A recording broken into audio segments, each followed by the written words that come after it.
இயேசுவில் பிரியமான சகோதர சகோதரிகளே, அனைவருக்கும் இயேசுவின் இனிய நாமத்தில் வணக்கங்களை தெரிவித்துக் கொள்கிறேன்.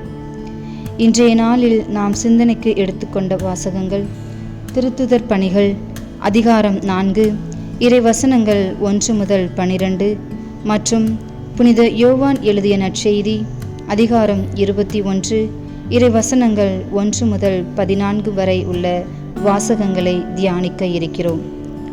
பேதுருவும் யோவானும் இயேசுவின் உயிர்ப்பை சதுசேயர், குருக்கள், காவல் தலைவர்களுக்கு அறிவிக்கின்றனர்.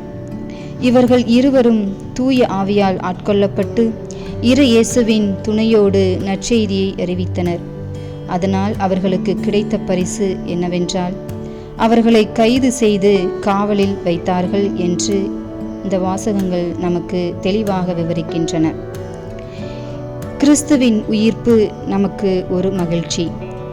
இயேசுவின் உயிர்ப்பில் மகிழ்ந்திருக்கும் நாம், இயேசு நம் மீது கொண்ட அன்பு அவரது பாடுகளிலும் சிலுவை மரணத்திலும் வெளிப்பட்டது. அதுபோல இயேசுவின் மீது அவரது சீடர்கள் கொண்டிருந்த அன்பை அவர் பெயரின் பொருட்டு துன்பங்களை ஏற்றுக்கொள்வதில் காட்டுகிறார்கள்.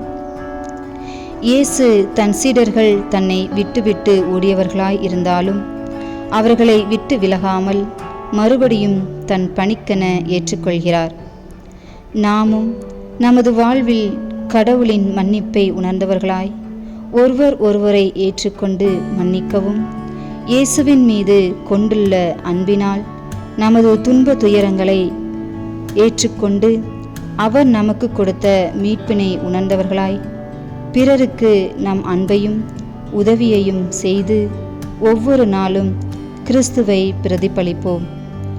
நாம் நம் நலனுக்காக ஜெபிப்பது போல பிறரின் நலனிலும் அக்கறை கொண்டவர்களாய் அவர்களுக்காக ஜெபித்து உறவின் வழியில் நடப்போம்.